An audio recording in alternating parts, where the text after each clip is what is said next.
मंगलाचरण करेंगे। ओम नमः सिद्धेभ्य जय श्री ओम नमः सिद्धेभ्य जय श्री ओम नमः सिद्धेभ्य। मंगलम भगवान वीरो मंगलम गौतम गणी मंगलम कुंद कुंदाद्यो जैन धर्मोस्तु मंगलम सर्वमंगल मांगल्यम सर्व कल्याण कारकम प्रधानम सर्वधर्माणां जैनम जयतु शासनम जैनम जयतु शासनम जैनम जयतु शासनम। पंडित टोडरमल जी द्वारा रचित मोक्ष मार्ग प्रकाशक का नवा और अंतिम अधिकार हम पढ़ रहे हैं, जिसमें हमने सम्यक्त के दो मुख्य जो भेद हैं, व्यवहार सम्यक्त और निश्चय सम्यक्त, इनके बारे में जाना। और ये भी जाना कि वास्तविक व्यवहार सम्यक्त तो उसी को होता है जो सम्यक दृष्टि होता है। यानी निश्चय सम्यक्त वाले को ही व्यवहार सम्यक्त उन क्षणों में कहा जाता है जब वो देवशास्त्र गुरु आदि का चिंतन कर रहा होता है। तो चूंकि देवशास्त्र गुरु आदि हमसे पर पदार्थ हैं, इस अपेक्षा से उनका जो चिंतन होता है तो वो स्व का ना होकर के एक अपेक्षा से पर का होता है। इसलिए उन क्षणों में उसे व्यवहार सम्यक्त में वो विचरण कर रहा है, और जब वो आत्मा में चिंतन करता है तो निश्चय सम्यक में रहता है। ऐसे दोनों तरह की प्रवृत्तियां एक ही व्यक्ति में एक साथ हो सकती हैं, होती ही है निश्चय सम्यक वाले के साथ। जबकि इसके विपरीत व्यवहार सम्यक्त जो है वो जहां जहां स्व के अतिरिक्त पर का कुछ भी निमित्त बनता है, वहां वहां वो व्यवहार नाम पाता। चाहे तत्वार्थ का श्रद्धान करना हो, तो तत्व में जो है और भी बहुत सारी चीजें होती हैं, या देवादिक का श्रद्धान हो, तो ये दोनों जो लक्षण है इनमें किंचित पर का भी कुछ मिश्रण रहता है, इसलिए वो व्यवहार सम्यक में आता है। लेकिन जहाँ निश्चय सम्यक घटित होता है, वहाँ निश्चय ही स्वपर भेद विज्ञान सहित होने वाला आत्मा का सच्चा श्रद्धान ही निश्चय सम्यक्त में आता। ये अपन ने कल भली भांति पढ़ा था, बाकी सब उपचार है। अब ये जो निश्चय सम्यक्त है वो, ये तो हम समझ गए कि आत्मा का सच्चा श्रद्धान होना ही, बाकी सब का जो लिंक थी, जो प्रसंग था, जो संदर्भ था, वो इसी बात को लेकर के था कि वो सब आत्मा के सच्चे श्रद्धान में निमित्त होते हैं, इसलिए उनको सम्यक्त कह दिया गया। लेकिन चूंकि वो निमित्त है इसलिए वो व्यवहार सम्यक्त है। और जो निश्चय सम्यक्त है, जिसमें आत्मा का सच्चा श्रद्धान होता है, वो सच्चा श्रद्धान होने की जो प्रक्रिया अपन ने पढ़ी थी पहले, जो वो कैसे होती है, वो अपन आज पढ़ने वाले हैं। और जितने भी निमित्त सम्यक्त में आते हैं, सम्यक्त वास्तविक सम्यक धारण करने में जो जो निमित्त बनते हैं, उन निमित्तों के नाम से उन्हें सम्यक्त कह दिया जाता है। अज्ञा सम्यक्त है ना, जो रिद्धि सम्यक्त है, वेदना सम्यक्त है, वो सब अपन आज चर्चा करेंगे। लेकिन वो सब निमित्त होंगे, वास्तविक तो सम्यक्त वही होगा जो अपन ने पंचलब्धि पूर्वक जाना। आपको ये भी समझ में आएगा कि वो पंचलब्धियां कब घटित होती हैं, कैसे घटित होती हैं, अचानक हो जाती हैं क्या, किसको होती हैं, इस अपन चर्चा आज करने वाले।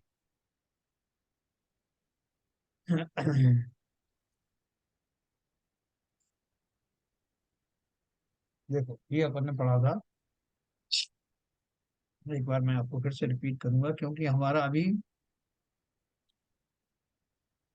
उत्कर्ष काल चल रहा है, जिस समय हमें ये सम्यक दर्शन का सच्चा स्वरूप जानने का एक अमूल्य मौका हमको मिला।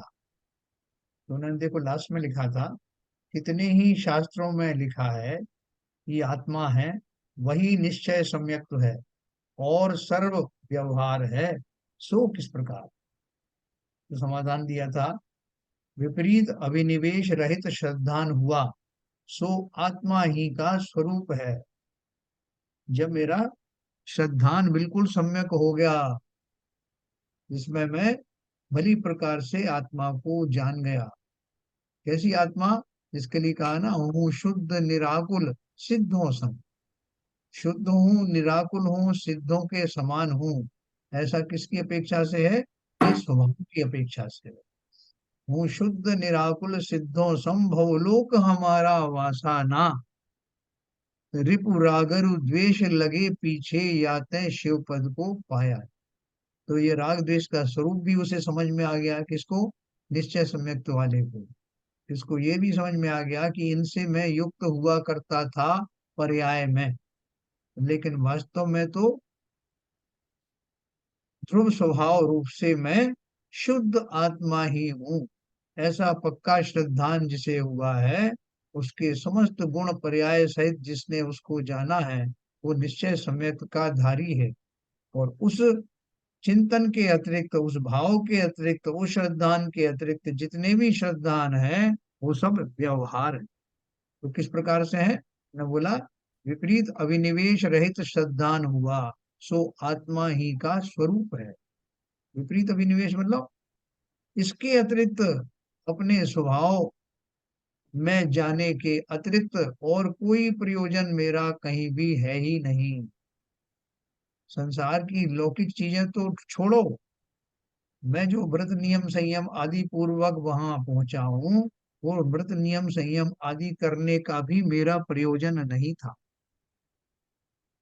प्रयोजन क्या था? जब मैं किसी एक पेटी को खोल रहा हूँ, तो बहुत दुनिया भर के टूल्स इस्तेमाल करता हूँ। स्क्रू ड्राइवर भी चाहिए, साव हथौड़ी भी चाहिए और छेनी भी चाहिए। तो वो सब चलाने का मेरा उद्देश्य नहीं था, वो मेरा लक्ष्य नहीं था। लक्ष्य तो था उनको खोलने का। उसमें वो सब जो प्रक्रिया में शामिल हुए, वो सब उनको मैंने चलाया, ऐसा कहा जाता है, मैंने उपयोग किया। बोले, कोई बोलेगा क्या कर रहे हो, तो मैं ये तो ये भी कहता हूँ पेटी खोल रहा हूँ, ये भी कह रहा हूँ सामने स्क्रू ड्राइवर का प्रयोग कर रहा हूँ, खैनी हथौड़े का प्रयोग कर रहा हूँ। तो ये सारी जो चर्चा है, बात है, ये सब में मेरा लक्ष्य नहीं था। उसी प्रकार से आत्म के मार्ग में बढ़ने वाले जीव, आत्म श्रद्धान की ओर बढ़ने वाले जीवों का स्वभाव में जाने के अतिरिक्त और कोई भी लक्ष्य उद्देश्य था ही नहीं। वो जितने भी साधन थे, वो सब साधन व्यवहार कहलाते हैं। लक्ष्य तो एक ही है और वही निश्चय है। तो इसलिए उन्होंने बोला, वहां विपरीत अभिनिवेश रहित श्रद्धान हुआ, सो आत्मा ही का स्वरूप है।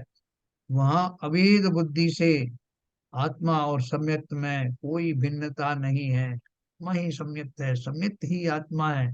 कहते हैं ना, हम समय सार तुम समय सार, है, ये सब कुछ है, सब समय सार। आत्मा की बात हो रही है, इसलिए निश्चय से आत्मा ही को सम्यक्त तो कहा। अन्य सर्व सम्यक्त को निमित्त मात्र है। वह भेद कल्पना करने पर आत्मा और सम्यक्त के भिन्नता कही जाती है। हम रत्नत्रय भी तीन बोलते हैं ना सब, सम्यक दर्शन ज्ञान चारित्र मोक्ष मार्ग है। तो हम तीनों को अलग अलग करके कहते हैं, लेकिन वो तीन अलग है नहीं, अभिन्न है। जैसे मैंने आपको बताया था कि मैं जब शरीर का वर्णन करता हूँ, तो क्या बोलता हूँ साहब, मेरी दो आंखें हैं, मेरी एक नाक है, दो कान है, एक मुंह है, ये सब है। जो सब शरीर से अभिन्न है कि नहीं, मैं उनको समझाने के लिए भेद भेद करके बताता हूँ, लेकिन है तो सब शरीर के ही अंग।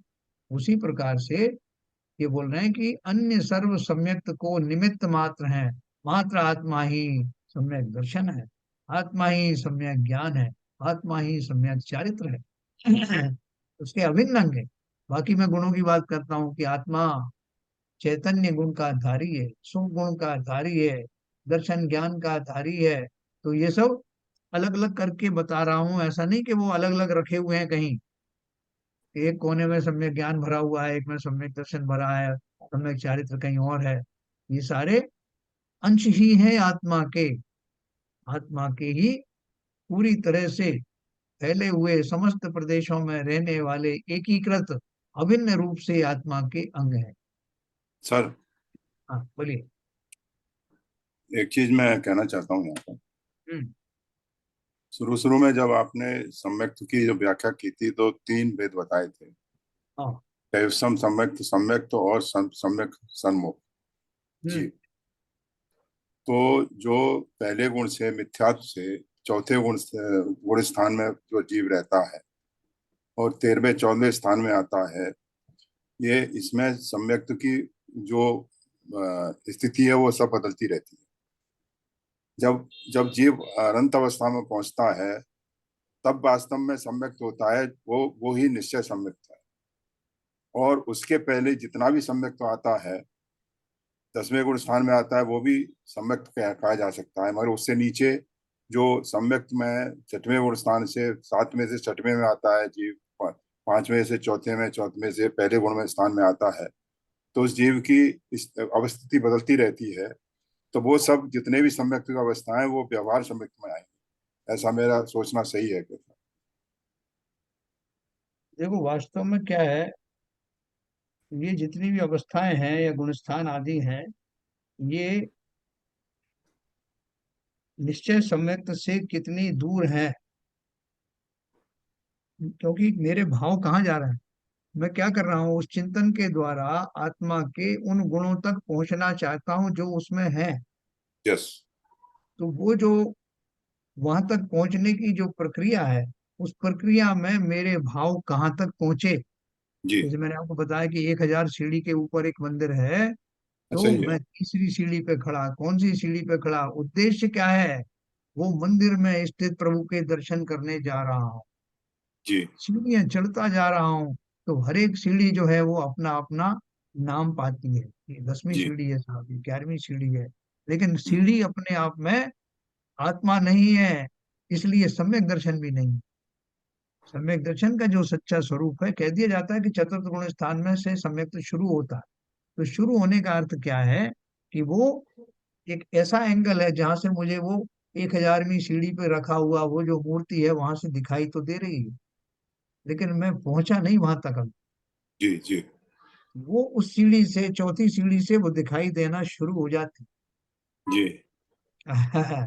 और जब मैं वास्तव में वहां पहुंच जाता हूँ, सीढ़ी पर पहुंच के वहां तक पहुंच गया, तो जैसे वो है वैसे ही मैं हूँ, उसी सीढ़ी पर, उसी प्लेटफॉर्म में, अर्थात स्वयं भी उसी स्वरूप हो जाता हूँ।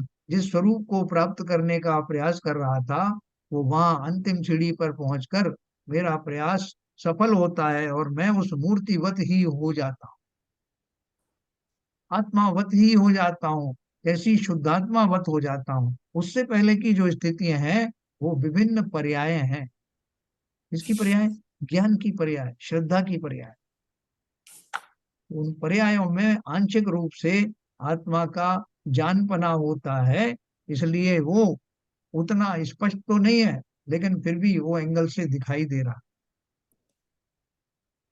तो वो श्रद्धान जो है, वो पहले तो श्रद्धान होता है कि ये ऐसा आत्मा, वो श्रद्धान में भी बहुत सारी क्लैरिटी में फर्क पड़ता है। चतुर्थ गुण स्थान का सम्यक्त जो है वो, और ऊपर के गुण स्थानों में होने वाला सम्यक्त, उसमें भी किंचित निर्मलता का फर्क होता है। तो आत्मा का जो परिदृश्य है वो सामने दिखाई देता है, उसकी जो भाव है वो पूरी तरह समझ में आते हैं। केवल ज्ञान होने के बाद में जीव को समझ में आता है कि मैं जिन जिन स्टेजों पर आत्मा को देखा करता था, आत्मा तो वैसी ही है, लेकिन अब बहुत क्लैरिटी के साथ दिखाई देता है। तो ये सारी जो आपने कहा, ये सारी जो स्टेजेस हैं, उन स्टेजेस में आत्मा का श्रद्धान तो अवश्य हो जाता है, लेकिन जो पूर्ण श्रद्धान जिसे कहते हैं, वो तो चारित्र जो है, चारित्रिक दशा जो है, जो वो, इसलिए सम्यक दर्शन ज्ञान चारित्र मोक्ष मार्ग का कहा, कि जब वो चारित्रिक दशा, अभी आप पढ़ेंगे सराग सम्यक और वीतराग सम्यक, ये भी एक शब्द अपन पढ़ेंगे। तो उसमें जब चारित्र रूप से वो जीव उसमें ठहर जाता है उस स्वरूप में, तब उसका जो सम्यक्त उस समय होता है वो अवगाढ़ सम्यक्त होता है। अभी अपन ये सारे शब्दों से परिचित होने वाले हैं, फिर अपन फिर चर्चा करें। नहीं, मेरा इसका कहने मतलब अपने एक मिनट मीडिया, मेरा कहने का मतलब ये था, जो कल चर्चा हो रही थी हाँ और परसों चर्चा हो रही थी इसके व्यवहार और निश्चय सम्यक्त की। हाँ। तो जब तक क्या कहते केवल ज्ञान होता है तो उस सारे सम्यक्त को हम व्यवहार की श्रेणी में रख सकते हैं। तो जब केवल ज्ञान होता है तभी हमको निश्चय सम्यक्त कहा जा सकता है। कहने का मतलब ये। नहीं, क्या मैं सही हूँ? निश्चय, निश्चय सम्यक का जो है वो पूर्ण आप, पूर्ण पूर्ण रूप से निश्चय सम्यक्त। आंशिक रूप से हाँ नहीं, कि किंचित नहीं। किंचित तो चौथे जी गुण जी स्थान पे भी क्या कहते हैं, जब श्रद्धान होता है, जब आत्मा के दर्शन होते हैं, तब भी सम्यक्त होता है। पूर्ण रूप से जो सम्यक्त होता है उसकी बात कर रहा हूँ। नहीं, देखो सम्यक्त में पूर्णता अपूर्णता नहीं पड़ती। नहीं, पूर्ण श्रद्धा शुद्धता, विशुद्धता की बात कर रहा हूँ, जहाँ हाँ मैं आपको बताऊंगा उसको विशुद्धता, आगे।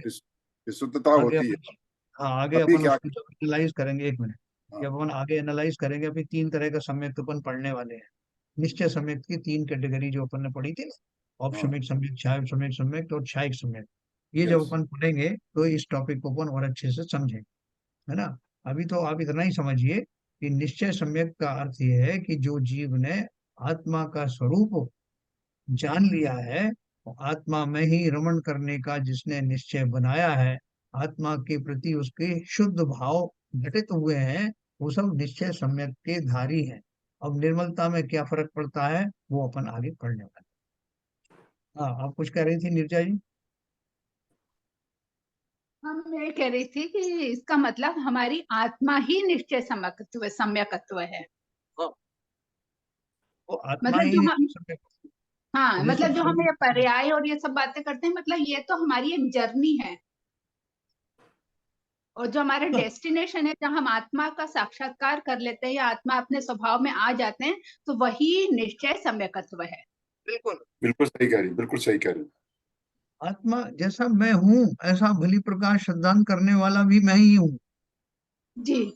मैं मतलब ऐसा अभी आपने हूँ। जो कुछ बताया उसका निचोड़ मुझे ये समझ में आया कि जैसे आप बताएं पर्याय और ये ज्ञान, मतलब ये सब हमारे भावों की पवित्रता बढ़ती जाती है और हम नए नए नाम देते जाते हैं, पर्याय बनती जाती हैं, लेकिन असली चीज हमारी आत्मा ही सब कुछ है। आत्मा का वहां तक का होने वाला चिंतन, उसके लिए ये सब गुणस्थान है। जी वो जब चिंतन करते करते मैं आत्ममय ही हो जाता हूँ, यही मैं हूँ, ऐसा ही मैं हूँ, ऐसा भाव अबुद्धि पूर्वक आने लगता है। जी। चिंतन पूर्वक भी नहीं, वो प्रयत्न चिंतन खत्म हो जहाँ जाता है वहां पे। हाँ हाँ हाँ हाँ हाँ, समस्त प्रकार के भेद और चिंतन जहाँ समाप्त होते हैं कि ओ मैं यही हूँ, जी है।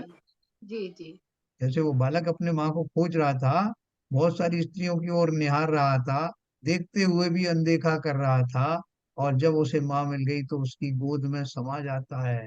अब जी कोई विकल्प शेष नहीं, यही तो मेरी माँ है। जी हाँ, उसी प्रकार से इस आत्मा को लिए, इस आत्मा के स्वरूप की खोज में मैं निकल पड़ा था, जिसके वियोग में मैं संसारी अवस्थाएं धारण कर रहा था। उस चिंतन के अब सद्भाव की प्राप्ति होते ही मैं अपने स्वभाव में, स्वरूप में समा गया। यही हाँ स्थिति निश्चय सम्यक ज्ञान चारित्र तीनों की। जी जी, यही सब कुछ है। ये अपन देखो बहुत अच्छी जहां तक पहुंच गए उस पॉइंट तक।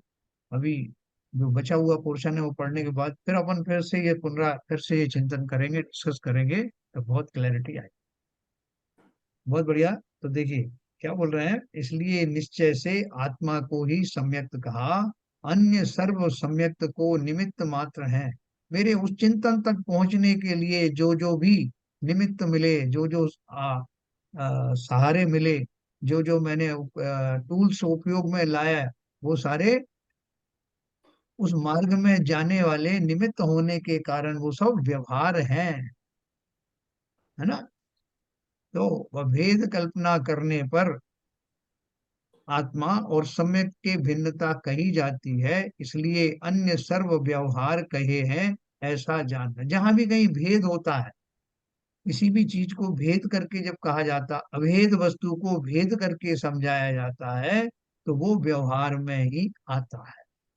हाथी के एक सूंड होती है, एक पूंछ होती है, इसके चार पैर होते हैं। अरे भाई साहब, ये अलग अलग क्यों बता रहे हो? उसकी ऐसी पूंछ होती है, ऐसी ये होती है। हाथी खड़ा कर दो ना सामने ला करके, हाथी के कोई अलग अलग थोड़ी लगी, ये संपूर्ण वस्तु मिला के हाथी बना।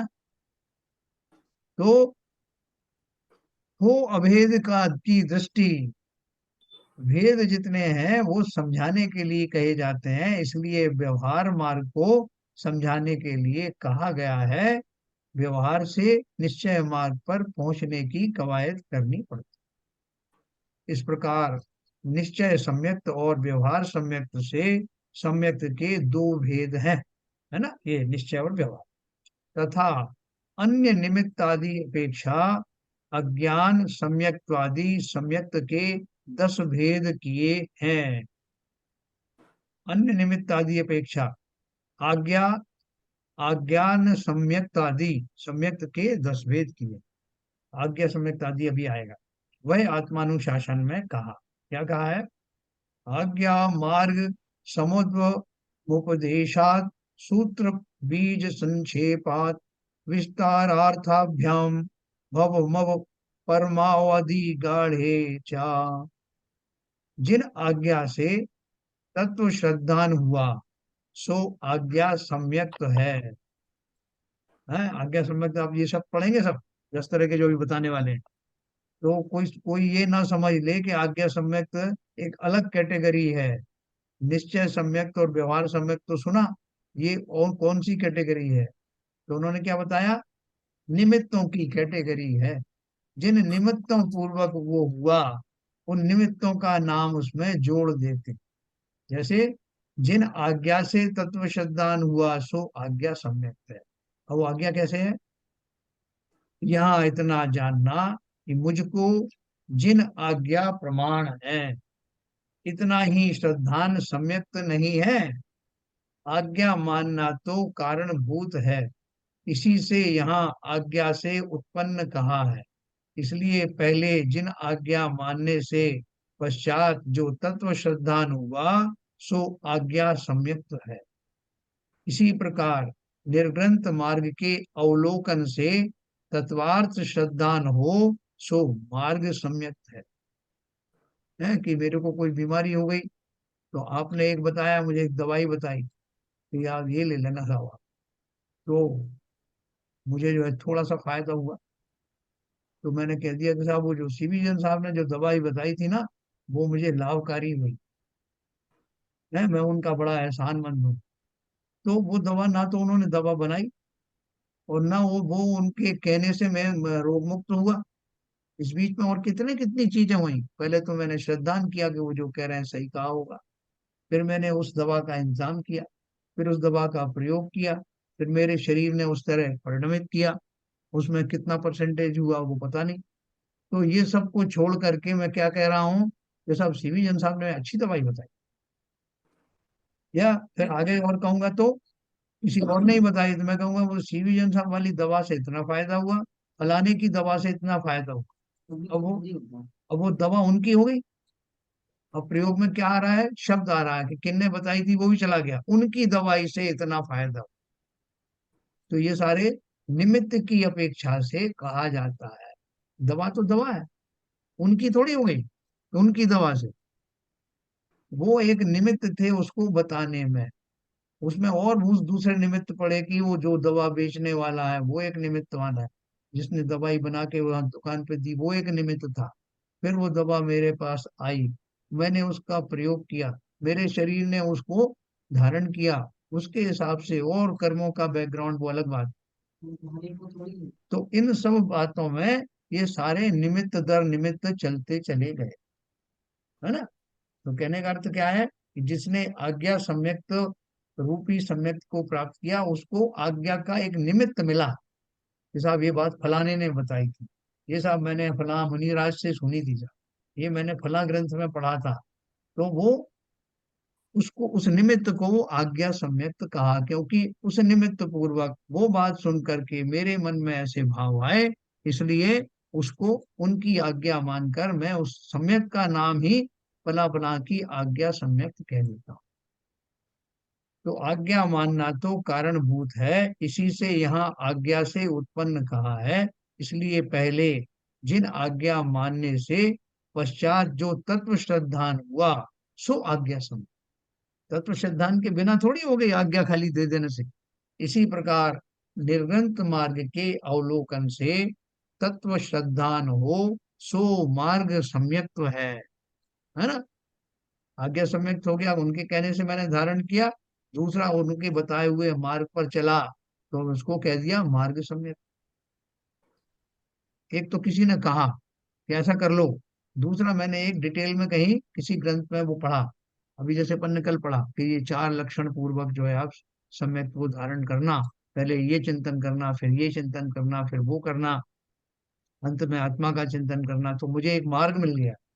तो उसको मैं क्या कहूंगा साहब, मैंने तो बूढ़न जी के बताए हुए मार्ग को अपनाया, इसलिए मेरा जो सम्यक है वो कौन सा सम्यक है? मार्ग सम्यक। सम्यक की प्रक्रिया तो वही है, क्योंकि करना सब मुझे है, लेकिन निमित्त की अपेक्षा से बात हो रही। इस प्रकार 8 भेद तो कारण अपेक्षा किए, 8 भेद मैं आपको बताऊंगा। तथा शुद्ध केवली के जो तत्व श्रद्धान है उसे अवगाढ़ सम्यक तो कहते हैं, किसके? शुद्ध केवली के। और केवल ज्ञानी के जो तत्व श्रद्धान है उसको परमावगाढ़ सम्यक तो कहते हैं। ऐसे 2 भेद ज्ञान के सहकारी पने की अपेक्षा की। देखो, शुद्ध केवली कौन होता है? जिसको द्वादशांग का संपूर्ण ज्ञान होता। श्रुत माने द्वादशांग, जिनवाणी। तो इसको पूरा श्रुत का अभ्यास है, जिसने 12 अंग और 14 पूर्व का भली प्रकार से जिसको ज्ञान हो गया है। ऐसे श्रुत केवली गणधर आदि होते ना, तो उनमें और केवल ज्ञानी में क्या फर्क है? कि बस प्रत्यक्ष और परोक्ष का ही फर्क है। बाकी तो अपने श्रुत ज्ञान के बल पर उन्होंने भी सब कुछ जान लिया है जो जिनेन्द्र देव की वाणी में आया। तो उनका जो ज्ञान होता है कैसा है? उनका भी जो गुण स्थान जो है, भले ही सप्तम गुण स्थान वर्ती है वो, लेकिन मुनिराज हैं,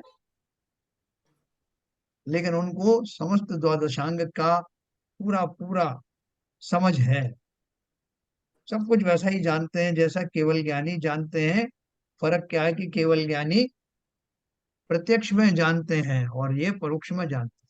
तो जब मैं पूरा मार्ग, देखो हम कहीं की यात्रा करके आते हैं ना, तो यात्रा करके आने के बाद एक जगह जब मंजिल पे पहुंच गए तो वहां पूरा रिव्यू करते हैं कि मैं यहाँ कैसे कैसे आया साहब, रास्ते में कहाँ कहाँ क्या क्या पड़ा हुआ, कौन कौन लोग मिले, कहाँ कैसा अच्छा सुखद अनुभव हुआ, कहाँ पे बुरा अनुभव हुआ। वो पूरा अपन जो यात्रा है उसको स्कैन करते, बैठ करके चिंतन करते हैं कि साहब कैसे कैसे आया, मैं ही जानता हूँ, एक एक घटना मुझे याद है। तो ये जो जो शुद्ध ज्ञानी है, शुद्ध केवली जो है, उनको जो तत्व श्रद्धान है उसकी एक एक बारीकी का ध्यान होता है। उनका श्रद्धान में, आत्मा का जो श्रद्धान है, जैसा कि आपने बोला चतुर्थ गुण स्थान में जो सम्यक हुआ था, चतुर्थ गुण स्थान में जैसा मेरा विश्वास था, जैसा श्रद्धान था, उस श्रद्धान के मुकाबले में कई गुना निर्मल सम्यक उसको शुद्ध केवली को। निर्मल का अर्थ क्या है? एक तो अपन कहते हैं साहब मुझे कुछ कुछ ऐसा लग रहा है, कुछ आवाज हो रहा है कि ऐसा है, सच्चा हो रहा है, लेकिन कोई बोला कि मेरी आंखों की ज्योति आपसे ज्यादा अच्छी है, मुझे और अच्छे से दिख रहा है। तीसरा बोला कि मेरा तो और भी ज्यादा प्रकार है, मुझे तो इतना दिखाई देता है दोस्तों। तो ऐसा जो श्रद्धान है, श्रद्धान के लेवल उस अपेक्षा से होते हैं, उसमें मिथ्या श्रद्धान तो किसी को भी नहीं। तो जब श्रद्धान ऐसा निर्मल होने लगे तो शुद्ध केवली के जो तत्व श्रद्धान हुआ है वो कैसा है? उसको अवगाढ़ सम्यक्त नाम दिया। निर्मलता की अपेक्षा से, श्रद्धान में होने वाली दृढ़ता की अपेक्षा से उसको अवगाढ़ सम्यक्त कहा। सम्यक्त भाई का साहब प्रकार भाई तो नहीं है। साहब भाई साहब, हाँ, शुद्ध ये केवली को केवल सातवां स्थान होता है। केवल जब तक जो श्रेणी आरोहण नहीं होता है तब तक तो सातवें ही गुण स्थान होता है ना। हाँ, शुद्ध अब केवली सातवां स्थान होता है। हाँ, अभी आपके जो गणधर आदि हैं वो सब शुद्ध केवली है। हाँ, वो सबसे सातवां स्थान में रहते हैं। है ना, समोशरण में है। शुद्ध केवली कैसे वाले शुद्ध केवली हैं? जिनको कि अब बहुत शीघ्र ही श्रेणी आरोहण होगा और मुकाम तक पहुंचा कर आएगा। हाँ, जैसे केवल ज्ञान तक पहुंचा है। गौतम गणधर थे ना हमारे, हैं? तो जब वो समोशरण में बैठे हैं और गणधर का पद पूरा निर्वाह कर रहे हैं, जब उनका समय आया तो श्रेणी आरोहण करके उसी दिन केवल ज्ञान प्राप्त कर लिया जिस दिन महावीर स्वामी को हुआ। है ना? तो सातिशय वाला उनका जो है सातवां गुण स्थान होता है, जिसके अंत में श्रेणी आरोहण होता ही होता है। तो केवल ज्ञानी के जो तत्व श्रद्धान है, अब देखो इनके अवगाढ़ सम्यक्त हो गया, तो अब केवल ज्ञानी को क्या होगा? केवल ज्ञानी के जो तत्व श्रद्धान है उसको परमावगाढ़ सम्यक तो कहते हैं। अपन किसी को कोई वो देना चाहते हैं, उपमा देना चाहते हैं कि साहब ये आपको कैसा लगा? नहीं ठीक है साहब, मीठा है, ये केला है ना, ये केले जैसा मीठा है। और कुछ और दे दिया खाने के लिए, बोले ये गुड़ दे दिया, बोले साहब ये तो उससे मीठा है। फिर और तो उसको शक्कर खाने के लिए, बोले साहब ये तो और भी डिफरेंट टाइप का मीठा। मिश्री दे दी, फिर उसको अमृत चखाया। हाँ, ऐसा शास्त्रों में कहा है, अमृत तो किसने देखा? तो अब वो कहेगा साहब ये तो वस्तु क्या है, ये वस्तु जो है वस्तु नहीं बल्कि ये तो अमृत है। तो ये जो उपमाएं दी जाती हैं वो उपमाएं उन गुणों की बढ़ोतरी दिखाने के लिए, कंपैरिजन दिखाने के लिए, सुपरलेटिव डिग्री दिखाने के लिए वो अलग अलग शब्दों से उनको विभूषित किया जाता है। कि हमारा जो चौथे गुण स्थान वाला सम्यक है, सातवें गुण स्थान वाला सम्यक है, या उसके बाद में बोलते हैं वो 11वें गुण स्थान वाला सम्यक है। तो उनमें या जो द्वादशांग वाणी को जानने वाला था, ज्ञान से उसको कनेक्ट कर दिया, तो उसको कर दिया कि वो उनका सम्यक क्या सा, उनका तो अवगाढ़ सम्यक है। केवल ज्ञानी का परमावगाढ़ सम्यक है। क्यों परमावगाढ़ है?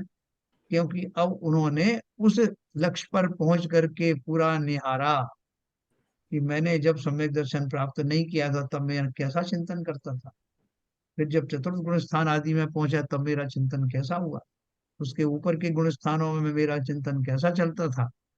श्रेणी आरोहण के बाद में 12वें गुण स्थान में जब मैं आया तो मेरा चिंतन कैसा था, और अब मेरा चिंतन कैसा है, मेरा जो लेवल है वो कैसा है, वो सारा जो अपनाया वो सब था तो सही, लेकिन उसको अब सही ठहराने वाला प्रामाणिक ज्ञान मेरे पास।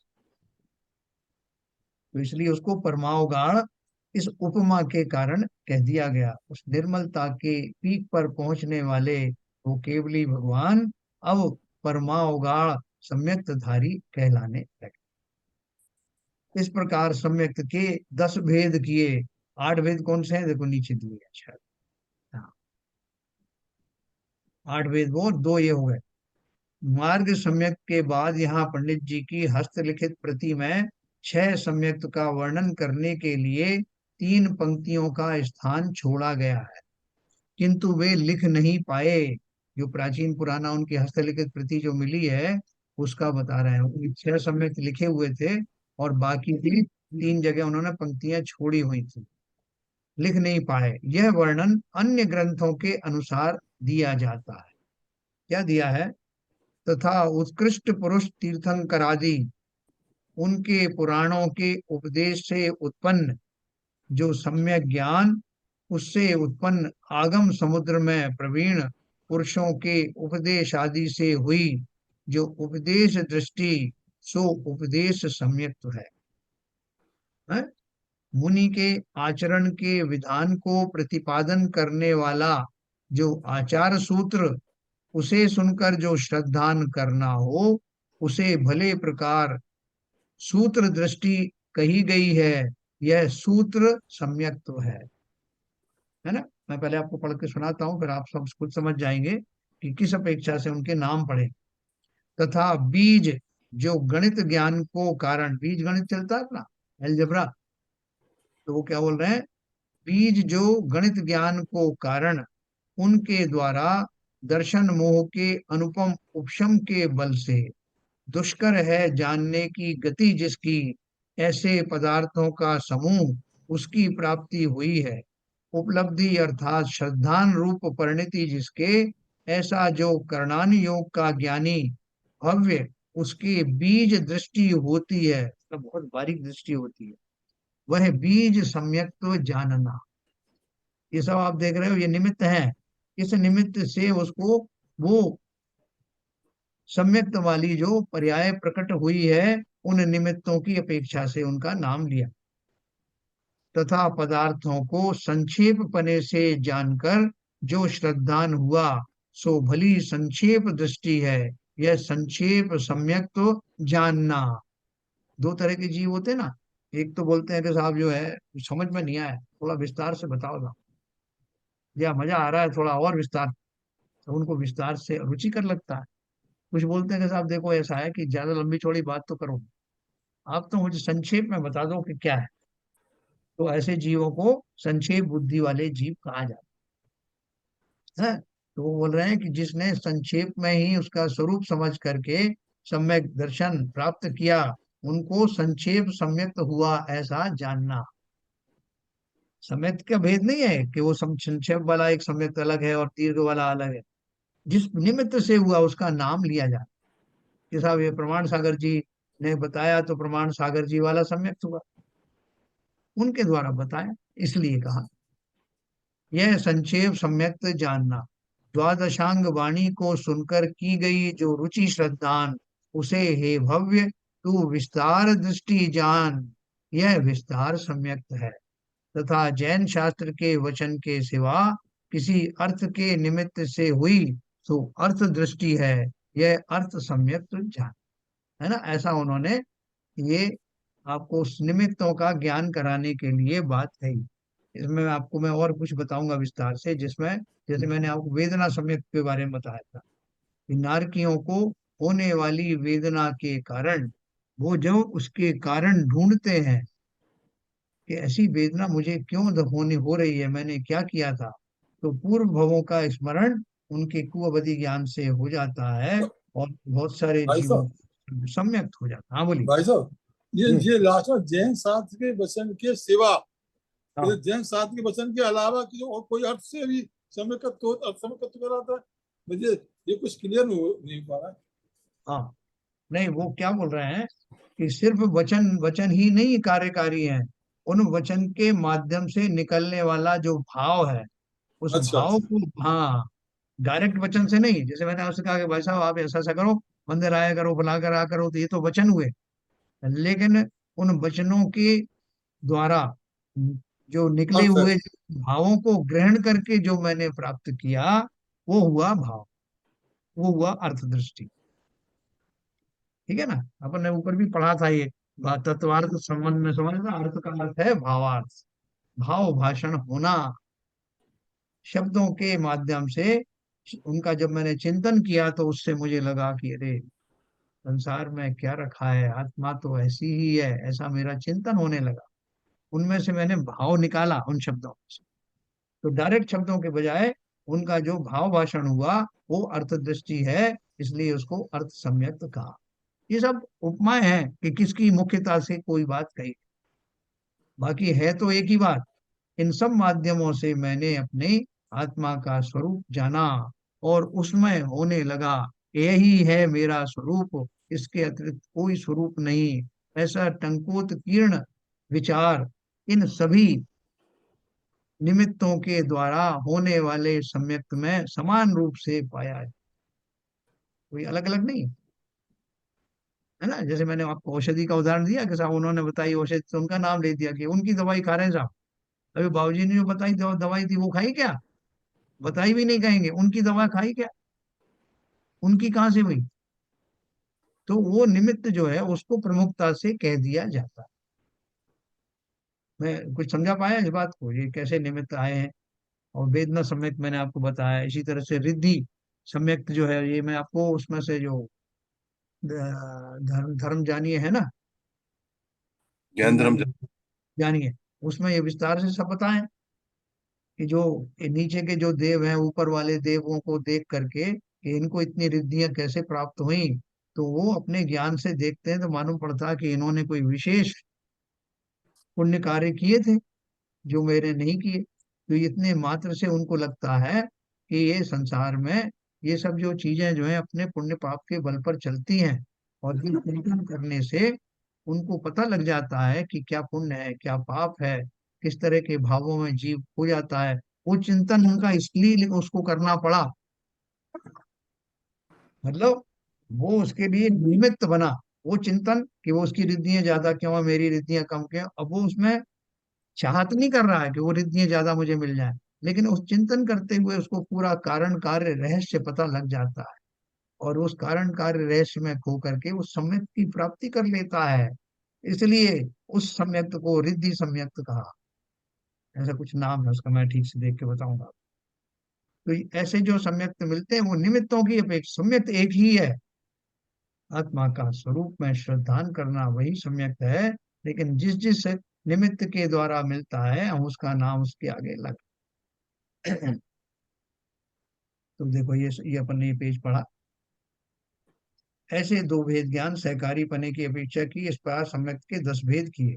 आगे देखना, वहां सर्वत्र सम्यक्त का स्वरूप तत्वार्थ श्रद्धान ही जानना। बोले कोई भी आप उसमें अलंकार लगा दो, लेकिन एक ही चीज रखना, हाँ, कि तत्वार्थ श्रद्धान ही उन सबके अंदर समाहित है। वो किसी भी विधि से, किसी के भी नाम से हो, कि आपको किसी ने बताया, मुझे किसी ने बताया, उस सब से कुछ फर्क पड़ने वाला। अब देखो मुख्य बात क्या है। तथा सम्यक्त के 3 भेद किए, औपशमिक, छायोपशमिक और छायिक। सो यह 3 भेद दर्शन मोह की अपेक्षा किए। दर्शन मोह की अपेक्षा क्यों? तो मोहिनी कर्म के 2 भेद है ना, दर्शन मोहिनी और चारित्र मोहिनी। तो वहां औपशमिक सम्यक्त के 2 भेद हैं। जो नंबर 1 औपशमिक है ना, अभी ये जो वो थोड़ा सा है ये प्रकरण, लेकिन बहुत अच्छे से समझना, बहुत काम की चीज है, अमूल्य है ये। तो देखो औपशमिक सम्यक्त क्या है, आज के बाद में सबको कंठस्थ होना चाहिए। औपशमिक सम्यक्त क्या है, छायोपशमिक सम्यक्त क्या है, छाय क्या है, और वो कैसे प्रकट होता है। तो बोल रहे हैं ये पहला नंबर का औपशमिक सम्यक्त है, उसके 2 भेद हैं, प्रथमोपशम सम्यक्त और द्वितीयोपशम सम्यक्त।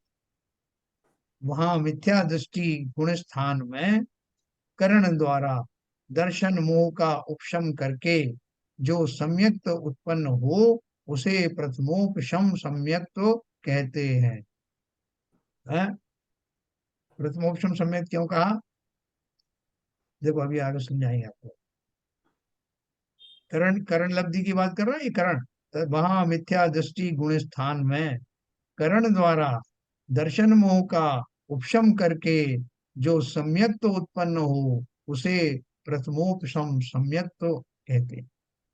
वहां इतना विशेष है, अनादि मिथ्या दृष्टि के तो एक मिथ्यात्व प्रकृति का ही उपशम होता है। अनादि काल की मिथ्या दृष्टि है ना, जिसको कभी सम्यक दर्शन हुआ ही नहीं। हम में से तो बहुत सारे जीव ऐसे हैं जिनको कई बार सम्यक हो गया और छूट गया, ऐसे भी हो सकते हैं, है ना। अब अनादि का काल का जो मिथ्या दृष्टि है, जिसको सम्यक तो हुआ ही नहीं, पहली बार होने जा रहा है, उसको एक मिथ्यात्व प्रकृति का ही उपशम होता है। ये उसमें वो भी शामिल है कि जो जिनको होकर के छूट गया और दीर्घ काल तक वो मिथ्या दृष्टि बन गए हैं, दीर्घ काल से मिथ्या दृष्टि है, उनको भी इसी कैटेगरी में मानना। अनादि मिथ्या दृष्टि के तो एक मिथ्यात्व प्रकृति का ही उपशम होता है, क्योंकि इसके मिश्र मोहनी और सम्यक्त मोहनी की सत्ता है नहीं। 3 प्रकृतियां होती ना, मोहनी कर्म की 3 प्रकृति, मिथ्यात्व, सम्यक मिथ्यात्व और सम्यक प्रकृति, ऐसे 3 भेद होते हैं। तो अब देखो उन तीनों प्रकृतियों में, तीनों भेद में क्या फर्क पड़ता है, कि अगर मिथ्यात्व नाम की, मिथ्यात्व के ही अंतर्गत ये 3 कैटेगरी हैं, जिसमें पहली कैटेगरी का नाम मिथ्यात्व ही है। मिथ्यात्व, दूसरा सम्यक मिथ्यात्व, तीसरा सम्यक प्रकृति। इन 3 भेदों के रहते हुए बीच वाली कौन सी है, सम्यक मिथ्यात्व अर्थात मिश्र मोहनी, और पहला तो था ही मिथ्यात्व। तो बोल रहे हैं अनादि मिथ्या दृष्टि के तो एक मिथ्यात्व प्रकृति का ही उपशम होता है, क्योंकि इसके मिश्र मोहनी और सम्यक्त मोहनी की सत्ता है नहीं। जब जीव उपशम सम्यक को प्राप्त हो, वहां उस सम्यक्त के काल में मिथ्यात्व के परमाणुओं को मिश्र मोहनी रूप और सम्यक्त मोहनी रूप परिणमित करता है, तब 3 प्रकृतियों की सत्ता होती है। इसलिए अनादि मिथ्या दृष्टि के एक मिथ्यात्व प्रकृति की ही सत्ता। अभी हम और आप है ना, हम और आपके वो 3 टुकड़े नहीं हुए हैं प्रकृति में। मिथ्यात्व नाम का जो मेरा कर्म है, मिथ्यात्व नाम की जो मेरी प्रकृति है, वो एक अखंड रूप से एक ही प्रकृति है, अभी उसके टुकड़े नहीं हुए हैं। जैसे कोई बड़ा सा लकड़ी का बंडल बांध करके, 3 लकड़ियों का बंडल अच्छे से बांध करके लपेट के मेरे सामने रख दिया, मुझे वो तोड़ना बहुत मुश्किल लग रहा। ये मोटी मोटी 3 लकड़ियों का आपने साहब एक बंडल बना दिया और मुझे वो दे दिया गया, तो मैं उसे तोड़ नहीं पा रहा हूँ। तो जब तोड़ने की बात आई तो मेरे मन में आया कि ये कोई इनको अलग अलग कर दे तो मैं तोड़ दूं।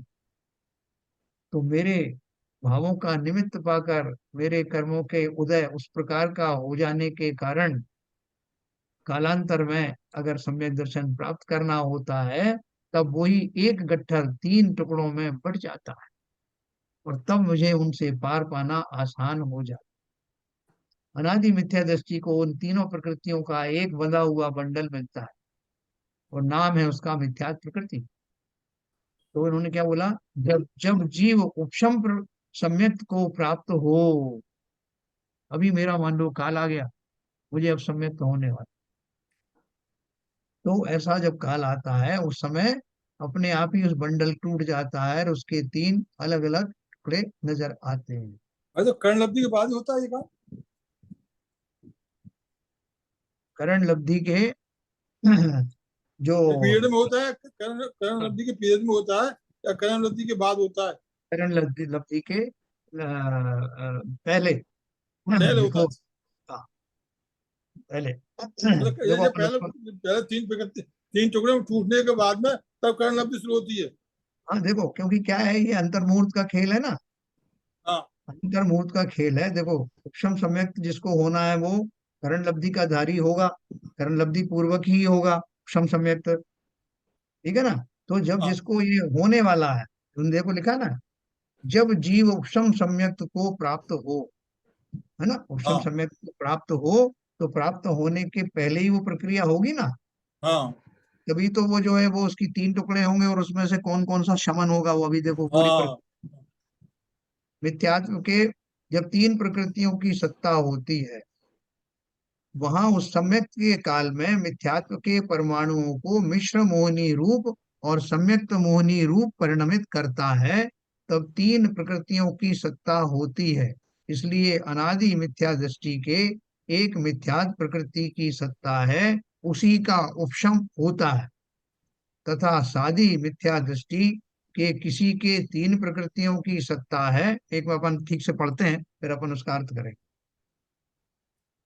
सादी मिथ्या दृष्टि के किसी के 3 प्रकृतियों की सत्ता है, किसी के एक ही की सत्ता है। जिसके सम्यक्त काल में 3 की सत्ता हुई थी, वह सत्ता पाई जाए, उसके 3 की सत्ता है। देखो यहाँ तो इनका कहने का आश्रय यह है कि जो सम्यक दर्शन का काल प्रारंभ हो गया, उसी काल में जो है 3 टुकड़े हुए, यहाँ ये ऐसा बताया है। अपन इसको बहुत अच्छे से समझेंगे।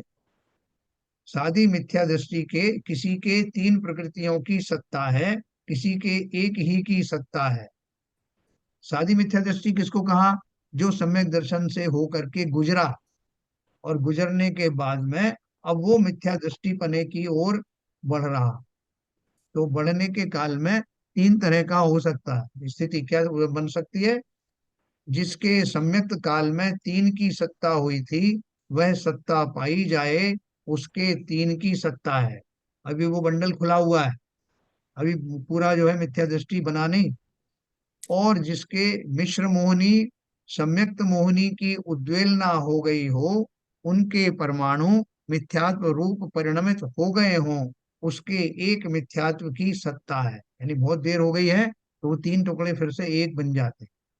इसलिए सादी मिथ्या दृष्टि के 3 प्रकृतियों का व एक प्रकृति का उपशम होता है। यानी जो सादी मिथ्या दृष्टि कौन है, जिसको सम्यक पहले हुआ है और उसके बाद में वो मिथ्या दृष्टि हो गया, ये टुकड़े जिसके बाद टुकड़े पड़े हुए हैं। पड़े हुए हैं, क्योंकि अभी उनका उसका उपशम काल चल रहा। हाँ जो जिसका टुकड़े पड़े हुए हैं वो तो आसादी हो गया, और जिसका टुकड़े हाँ, खत्म होकर के बंद हो गया, एक हो गया, वो अनादि दृष्टि हो गया। वो मिथ्या दृष्टि हो गया पक्का, ठीक है ना। तो अब वो 3 जो है उनमें 3 में से बोल रहे हैं ना, किसी के 3 की सत्ता हुई वह सत्ता पाई जाए, उसके 3 की सत्ता है और जिसके मिश्र मोहनी सम्यक्त मोहनी की उद्वेलना हो गई हो, उनके परमाणु मिथ्यात्व रूप परिणमित हो गए हो। तो देखो, अभी जिस समय जीव को उपशम सम्यक्त होता है, उपशम सम्यक्त के काल में क्या बताया उन्होंने, अनादि मिथ्या दृष्टि के एक मिथ्यात्व प्रकृति की सत्ता है, उसी का उपशम होता है, तथा सादी मिथ्या दृष्टि के किसी के तीन प्रकृतियों की सत्ता है, किसी के एक ही की सत्ता है। और तीन प्रकृति कौन कौन सी हैं? अगर किसी के मिथ्यात्व प्रकृति पहली वाली का ही उदय हुआ तो वो मिथ्या दृष्टि हो गया। बाकी दो प्रकृतियां जो हैं वो उदय में नहीं आई, लेकिन अगर मिथ्यात्व प्रकृति उदय में आ गई तो मिथ्या दृष्टि हो गया। बीच वाली आ गई सम्यक मिथ्यात्व वाली तो मिश्र गुण स्थान वाला हो गया। और अगर तीसरी वाली आई उदय में, कौन सी, सम्यक प्रकृति, तो वो छायोपशमिक सम्यक्त का धारी हो गया है। इसकी चर्चा अपन कल और करेंगे विस्तार से, क्योंकि ये बहुत करणानी योग का पक्का विषय है। इसको अपन ने पहले भी पढ़ा है, अपन कल इसको और अच्छे से पढ़ेंगे, इसमें कोई कंफ्यूजन ना हो। तो अभी अपन को इसको यहीं समाप्त करेंगे, और कल मैं आपको ये पूरा बताऊंगा कि उपशम क्या होता है, उपशम होने में कौन सी प्रवृत्ति का उपशम होता है, उपशम होने का अर्थ क्या है, द्वितीय उपशम सम्यक क्या है। ये सारा अपन पूरी प्रक्रिया को अच्छे से समझेंगे, क्योंकि बिल्कुल अब ये अंतिम हम दौर में पहुंच चुके हैं। थोड़ा आपको कंफ्यूजन लग रहा होगा इसमें, तीन प्रकृतियां की हमने पहले जो पढ़ा था उसमें विशेष उस समय रुचि नहीं ली, या विशेष हम समझ नहीं पाए, तो अभी अपन समझेंगे। तो डॉक्टर उज्ज्वला शाह की जो पुस्तक है वो उसका भी सहारा लेंगे, जिससे कोई कंफ्यूजन ना रहे। एक बार भाई साहब पंचलब्धि वाली वो जो है ना, जो आपने हमें बताई थी, वो जो हाँ जी, हाँ एक बार जी, उसको चालू बता दोगे ना, सबको समझ में आ जाएगा साहब साहब। हाँ वही मैं उसी का बोल रहा हूँ, उज्ज्वला शाह जी की वो पुस्तक का भी अपन सहारा लेंगे और खूब अच्छे से इसको समझेंगे। कोई भी कंफ्यूजन हो तो आप पूछ लेना, बार बार पूछना। ठीक है सर। तो हमने आज सम्यक्त के बारे में जो जो पढ़ा, वो अब हम जो पढ़ने जा रहे हैं उनमें सारा जो है वो भेद हट करके जो औपशमिक, छायोपशमिक और छायिक सम्यक्त है उनके बारे में पढ़ रहे हैं। तो पहले औपशमिक पढ़ेंगे कि औपशमिक में क्या घटनाक्रम होता है, औपशमिक सम्यक्त के बाद ही फिर छायोपशमिक सम्यक्त उसी को निकलता है, और फिर छायोपशमिक सम्यक्त वाला ही छायिक सम्यक्त सम्यक्तधारी बनता है। तो उनमें क्या रिलेशन है, वो कैसे घटित होता है, इसको अपन ललित जी आए क्या? चलिए जिनवाणी स्तुति करेंगे संजय। हाँ सर, हाँ सर। श्री जिने वाणी जग कल्याणी, जग जन मद तमे मोहे हरि, जन मन हरि गण हरे हरि, जम्मा जरा भवे रोगे हरि, तिथैराणं दिव्य जुड़िम जो पढ़ई सुड़ई मय्ये धारई, नाणं सोखे मणंतं धरिये, सासदे मोखे पदम पावई, सासदे मोखे पदम पावई। जिनवाणी माता की माता जय। की जय।